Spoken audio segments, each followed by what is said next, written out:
धर्मांतरण कराने राजस्थान से बाहर भेजे जा रहे थे बच्चे। गिरोह ने फ्री पढ़ाई का लालच दिया। गोवा में रेलवे पुलिस ने 7 बच्चों को छुड़ाया।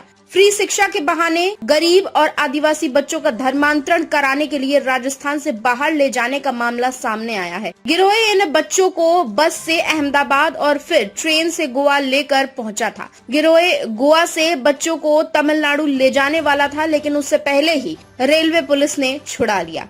गिरोह से छुड़ाए गए बच्चों में 2 लड़कियां और 5 लड़के शामिल हैं, जिनकी उम्र 7 से 12 साल के बीच है। गोवा के बाल कल्याण समिति की सूचना पर उदयपुर से पुलिस और बाल कल्याण समिति की टीम गोवा पहुंची और शनिवार को सभी बच्चों को उदयपुर लेकर आई। धर्मांतरण के मामले को लेकर उदयपुर के सांसद डॉक्टर मन्ना लाल रावत ने मुख्यमंत्री भजन लाल शर्मा और केंद्रीय गृह मंत्री अमित शाह को पत्र लिखा है। सांसद ने मामले की NIA, CBI और इंटेलिजेंस ब्यूरो से जांच की मांग की है। गिरोह से छुड़ाए गए सभी बच्चे उदयपुर जिले के झाड़ौल तहसील के अलग अलग गांव के रहने वाले हैं। बच्चों ने पूछताछ में बताया कि वे झाड़ौल में भी चर्च जाया करते थे। 15 जुलाई को गिरोह के सदस्य बच्चों को बस से अहमदाबाद और फिर ट्रेन से गोवा लेकर पहुंचे थे। गोवा में एक साथ इतने बच्चों को देखकर किसी ने रेलवे पुलिस को सूचना दे दी। इस पर रेलवे पुलिस ने बच्चों को रेस्क्यू कर लिया। पूछताछ में बच्चों ने झाड़ौल के गांव की जानकारी दी तो गोवा की बाल कल्याण समिति ने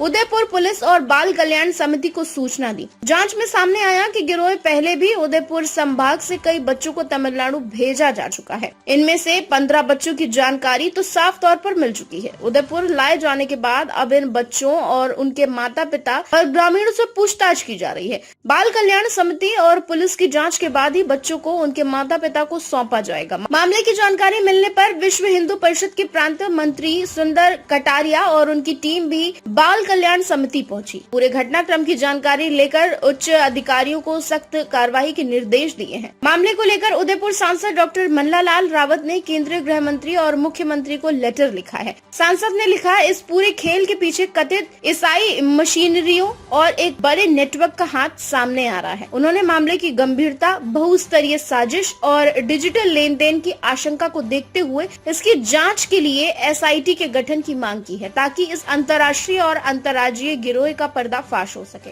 सांसद डॉक्टर रावत ने बताया, उदयपुर संभाग के कानूवाड़ा, बिछीवाड़ा और कलिंजरा जैसे इलाके में ऐसे 15 से ज्यादा मामले भी सामने आ चुके हैं। स्थानीय स्तर पर लोगों के जागरूक होने और विरोध बढ़ने के बाद इस गिरोह ने अपना तरीका बदल लिया है। अब ये बच्चों को बहला फुसलाकर और फ्री पढ़ाई का लालच देकर दूसरे राज्यों में भेज रहे हैं, ताकि वहाँ चुपचाप उनका धर्मांतरण किया जा सके और उन्हें अपनी मूल संस्कृति से अलग किया जा सके। आप सभी को प्रणाम। उदयपुर से एक खबर आ रही है जिसके अनुसार उदयपुर क्षेत्र के कुछ जनजाति समाज के बच्चों को गोवा में पुलिस ने रोका है और वे बच्चे अभी राजस्थान पहुंचे। राजस्थान जब पहुंचे तो और पूरी घटना में ध्यान में आया कि अवैध तरीके से बच्चों को मानव तस्करी के लिए तमिलनाडु ले जाया जा रहा था। ऐसी घटनाएं पहले भी हुई है और इसकी सूचना लगातार आ रही है। इसका पूरा एक इकोसिस्टम ध्यान में आता है। इस इकोसिस्टम के ध्यान में जब जाते हैं तो ऋषभदेव थाना क्षेत्र में कानूवाड़ा में एक FIR हुई जिसमें 11 लोग अरेस्ट हुए। उसमें से एक व्यक्ति नेपाल का है, एक पंजाब का है और बताते हैं कि नेपाल वाले में कोई पाकिस्तानी भी सम्मिलित था। इसके साथ ही साथ छत्तीसगढ़ से भी 3 लोग थे।